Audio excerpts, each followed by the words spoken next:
Hello and welcome back to another episode of the Touch on Sport podcast. My name is Buster Tutcher. I am your host. Let's get right into today's episode. Today we are having a breakdown and look back at week 3 of the NFL 2023 season. We're going to go through all the games, the week 3 slate that have so far been completed, and have a little final look ahead to our 2 Monday night football games that are still to come. We'll start off with Thursday Night Football, which saw the New York Giants going to the San Francisco 49ers. And this game started off close. It was a slow start from the Niners. It was an alright start from the Giants. It was 3-3, and then the Niners just slowly started grinding their way through. A bit inconsistent, bit shaky start from Brock Purdy, but as the game got going, McCaffrey got running, they got Debo involved. They started moving the ball. George Kittle had a few catches, had some nice yardage. The Niners defense took a hold of that Giants offense, took control of the game. In the end, 30-12. Third game in a row, the Niners have scored 30 points. They're looking good. They're looking solid. They're looking strong. They've got the star talent where if one guy isn't having his best game, there's another guy who can fill in for that. Nick Bosa got his first sack of the season. Javon Hargrave got a second sack of the season. They had another couple interceptions from the secondary. They started to get another couple running backs going as well. With I think it's Elijah Mitchell had a few carries and took a little bit of the workload off Christian McCaffrey, who still had a good game. Niners just look strong. That roster is so stacked. Got through their home opener nice and comfortable against the Giants, who we knew going in they were missing a couple players, they were down a couple, they were being affected by injuries. It was a tough game for them, but they've had extra rest now. Hopefully coming into week 4 they'll be a little bit healthier, get back to being who they can be and who they are. Let's move on to the Sunday slate of games, and we'll start with the overtime upset win for the Gardner Minshew Indianapolis Colts at the Baltimore Ravens. 22-19, Lamar Jackson did not have his best game. He had a couple of moments of his escapability, his movement, his speed, his athleticism kept him alive and kept him going, but they just couldn't. It just wasn't their best game. Offensively, they couldn't get much going. Indy kept themselves in it. They played well. They played solid. Gardner Minshew did what he needed to do. It's a scrappy game. It wasn't a great game on either end, for either offense, but they did what they needed to do, and in Indy, and had some good moments and got themselves through to a win. Fair play to them. Then the Detroit Lions hosting Atlanta Falcons, and I thought this game was going to be closer. I thought the Falcons were going to be able to run on them. In the end, Detroit win 20-6. I'm surprised. I thought Atlanta were going to keep themselves in this game, but Desmond Ridder, you ask your quarterback who's not an elite quarterback to do too much, and he can't get you the results, and we saw it. He needed the running game to carry him, and unfortunately, on Sunday, the running game couldn't carry the offense, and Detroit put some points up and never looked back. Good result for the Lions. A little bit of thinking to do for Atlanta, I think, coming out of that game. Next up, wow. We've had a couple close games, we've had some interesting games. Talk about a blowout. Miami Dolphins 70, Denver Broncos 20. Wow. I'm shocked by this. I thought that Denver, they come off a couple of not great performances. I thought Sean Payton was going to get the team up, get them going, but just couldn't deal with the speed of the Miami offense. And the scheming. And it's crazy. They didn't even have Jalen Waddle. 5 rushing touchdowns, 5 passing touchdowns, 70 points, second highest point tally ever in an NFL game. Just crazy result for the Dolphins, and for Denver, question marks all round. Sean Payton, Russell Wilson, defense, work to do for everyone involved in that Denver team after that game. Not their best result, and not a performance I think they'll be very proud of. However, moving on, the LA Chargers went in to the Minnesota Vikings and they got a result. They got the win, 28-24. It was a close game. Both of these teams trying to kind of not win, it almost seemed like. I mean, the Chargers offensively, they looked good. They were playing well. They were moving the ball. They were putting up points. And, I think this game should have been all right for them. But because Kirk Cousins just doesn't look like Kirk Cousins right now. He's making mistakes. He's not connecting with his receivers. He's struggling to make plays. But the Chargers defense kept Minnesota in it because they're the Chargers defense and they're a bit questionable. And the Chargers, in the end, they got the stop. I think a combination of the talent on the Chargers defense without the coaching, and Kirk Cousins being Kirk Cousins and making a mistake. Not being Kirk Cousins not being fully with it. We saw a little injury to Justin Jefferson. Hopefully he's okay. But the Chargers get their first win of the season. Vikings now 0-3, and I really thought this team was going to be better. I really did. So a mistake on my end for that game. We'll see how they look from here on out. Hopefully Jefferson's all right, and hopefully Kirk Cousins can get back to playing on that level that we know he can perform at. Green Bay, coming off the back of a fourth quarter, second half comeback loss, where they let the Falcons back into it, thought, you know what, today we're going to do it our own one of those. Coming back from 17-0 down to win 18-17 over the New Orleans Saints.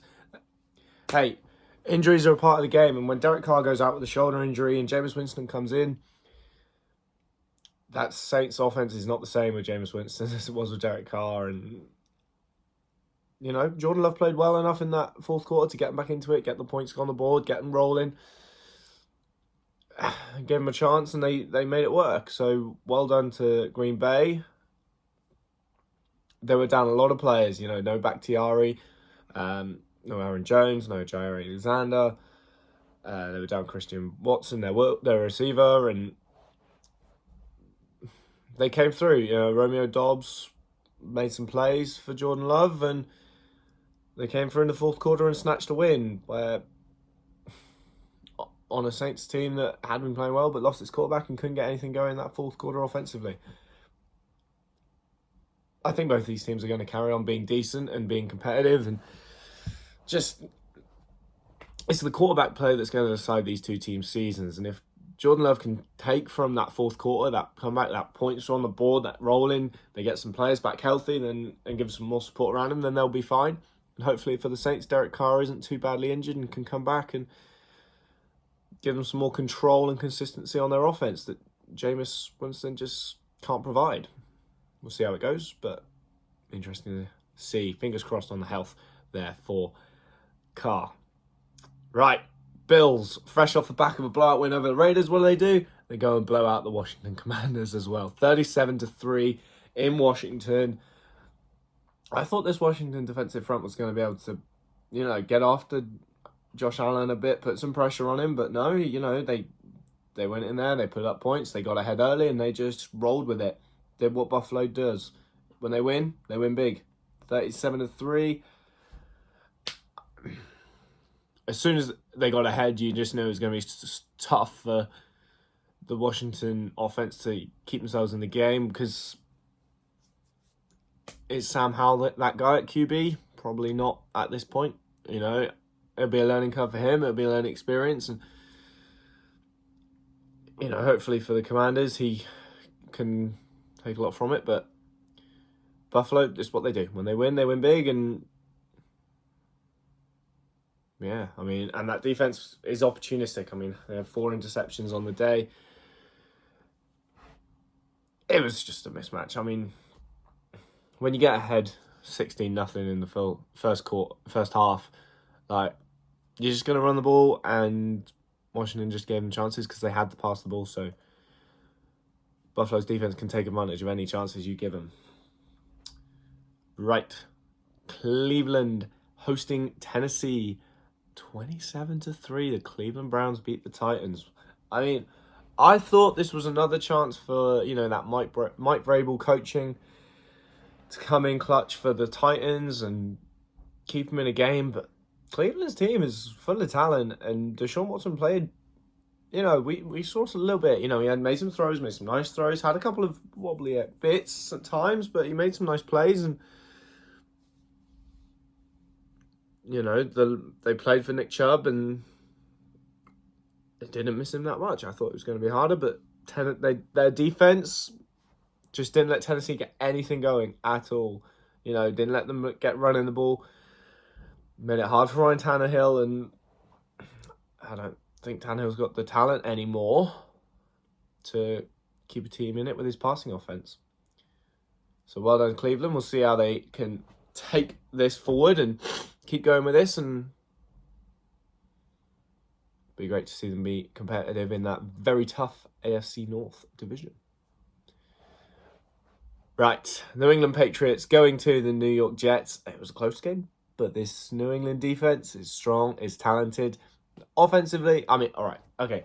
It was a bit of a weather nightmare for offenses to try and play, but when you're Zach Wilson and you're going up against that Bill Belichick New England defense in that weather as well, that's just a nightmare. A nightmare waiting to happen. And all right, they had the chance on the Hail Mary at the end of the game, but they couldn't get anything going all game. I mean, they lost 15-10, and solid Bill Belichick game planning, does what he does. Kind of saw it coming. I don't think there was much to say on the fact that we knew this game was going to be Bill Belichick is going to isolate and put the game on Zach Wilson's arm, and he hasn't got the arm to beat the talent on that New England defense, so it kind of went as we would have expected. Let's move on. The Houston Texans going to the Jacksonville Jaguars and winning 37-17. Oh my goodness. All right, we had the kickoff return touchdown. We had a few other random weird plays. Trevor Lawrence does not look right. I mean, this Houston Texans defense, we kind of thought this was going to be, put it on the defense, let CJ Stroud get comfortable and get settled and then start to play. And he's playing pretty good now for a rookie. He's doing all right. He's making some plays, making some things happen for them. But their defense hasn't been all that. Is a little bit banged up, especially in the secondary. And Trevor Lawrence just doesn't look right. There's questions to answer for Lawrence and this Jacksonville offense that need answering quick, because their season could get away from them if they don't start to get some, momentum going. All right, the division is not the strongest, so they'll be all right, but they need to get some rhythm. They need to get some connections going, and just poor. But for Houston, huge win. First win for D'Amico Ryans as their head coach. First win for CJ Stroud as their quarterback, and he's playing nicely. He's starting to make some plays. He's keeping care of the football all right. He's doing, what you'd expect for a rookie. I mean, no interceptions on the day, 2 touchdowns, moved the ball nicely. They got a little bit of a run game going. It wasn't huge, but it was enough to support him a little bit. And they just trusted him. And he played well. He played solid. And on a day where Jacksonville weren't playing great, he did what he had to do, and they came out with a win. So fair play to him, and well done. Well done to them on getting their first win.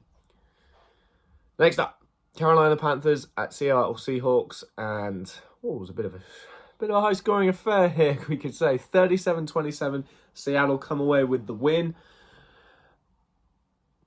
I'm a little bit impressed that Carolina could put up that many points, but defensively, oh my goodness. They need some help. I mean, Andy Dalton, he's an experienced quarterback. He's, was he in like the top 20 all-time passing yards now or something like that? He's an experienced QB, but over 350 passing yards. But their defense, they need some help. I mean, yes, Seattle has a great top 3 receiving for receivers. They've got weapons on offense. Geno Smith can move the ball around, can play nicely. They can run the ball on you. And they did. They ran the ball on Carolina, and that's what let Seattle get going, get grinding, get moving, and then they got passing going, and just chipped away, and put up 37 points. I mean, Carolina need to sort that defense out because, well, they got a lot to sort out. I'm not a huge fan of this Carolina team. I'm impressed they put up 27 points, and that raises a couple of questions about Seattle's defense that I thought was going to be better than that. But they got a win. They're 2-1. They're still on the 49ers' coattails in that NFC West. So, interesting to see how they kick on from here. They're seemingly like an offense putting up points consistently well. So it would be interesting to see if they can keep that going throughout the rest of the season. Here it is then, the get-right game. We knew it was coming. I mean, it's not an entirely get-right game because Patrick Mahomes did leave the game early. A little ankle injury. We'll see how he is, but I think he'll be all right. He did play on after that, and they took him out when they were just winning by, 27 points with over a quarter to go. So Kansas City Chiefs beat the Chicago Bears 41-10. Wow. I'm not going to go into extracurriculars, the Travis Kelce, Taylor Swift, all that stuff. That's not for me. But Kansas City putting up 41 points. We knew there was going to be a game where they just they started moving the ball, started scoring points, and against the Chicago team, defensively, I don't know where the talent really is. There's question marks about the team all round. This was kind of a get-right game for Kansas City, and they took advantage of it and made hay while the sun was shining, 41-10. Hopefully for them, that ankle is fine for Mahomes. I'm sure it will be. I think it was just a precautionary, look, we're ahead, take him out early, give Blade and Gabbert some reps, and move on. And yeah, nice to see them scoring some points. Nice to see them moving the ball like they can. Hopefully for them, but not for the rest of the league. They can keep that going into the rest of the season, and they'll be fine because their defense looks legit. I mean, this is a real strong set defense. It's young. They're always improving, always going to be learning. Just young players playing, learning, developing. They're improving, and this defense is strong. So, you're going to have to score some points if you want to keep up with a Kansas City team that we know can just go bang, bang, bang, score when they're on it. And it's going to be hard on this defense. So watch out for Kansas City. We knew going in they were going to be strong. I'm impressed. The biggest, in my opinion, surprise of the day, other than Miami putting 70 on Denver, is the Arizona Cardinals upsetting the Dallas Cowboys 28-16. And it's all scheming. It's all coaching. Jonathan Gannon gets his first win as a head coach. And wow. What a day for Arizona. I mean, for Dallas, there's going to be some questions asked. There's going to be, what happens? How do we lose this game? How do you lose this game? Couldn't get the ball in the end zone. Couldn't score touchdowns. Arizona got ahead early, and they were like, right, we're ahead. We're going to run the ball. We're going to take time out of this game. And we're going to play strong defense. We're going to play bend, don't break. Dallas, field goals. 1 touchdown and field goals. Is there something we can read into this for the rest of the season? Our team's going to look at this game and go, right, okay, we can scheme up ourselves against this Dallas offense and take advantage of them in the red zone and hold them to field goals instead of touchdowns because they've lost Trayvon Diggs. A huge part of that secondary. All right, they've still got Stephon Gilmore, who's still a solid cornerback, but on the other side now,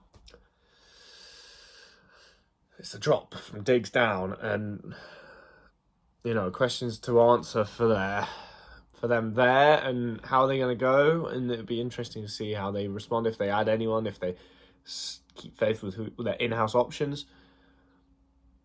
because that's a serious weapon for you to lose from your defense with that ACL injury. And you feel bad for the Dallas and the Cowboys, but injuries are part of football, and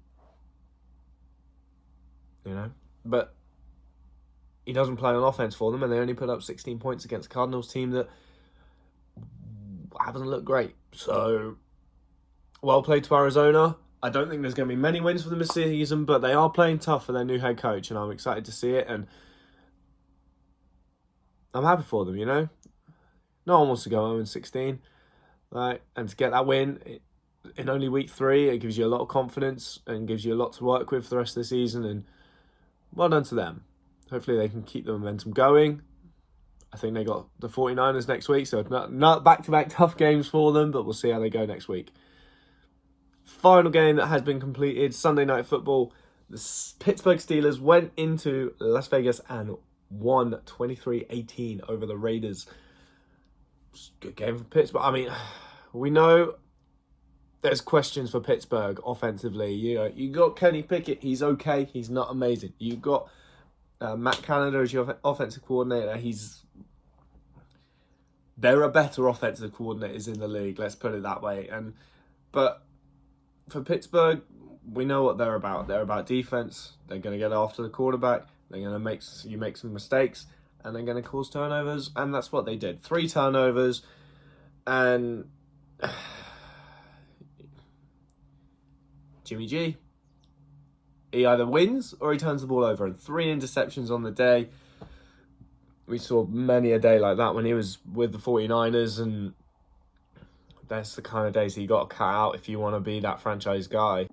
So that is all of the Sunday games broken down for you. This is the entire Sunday slate. We do, of course, still have the Monday Night Football doubleheader tonight with the Philadelphia Eagles going to the Tampa Bay Buccaneers and the LA Rams going to the Cincinnati Bengals.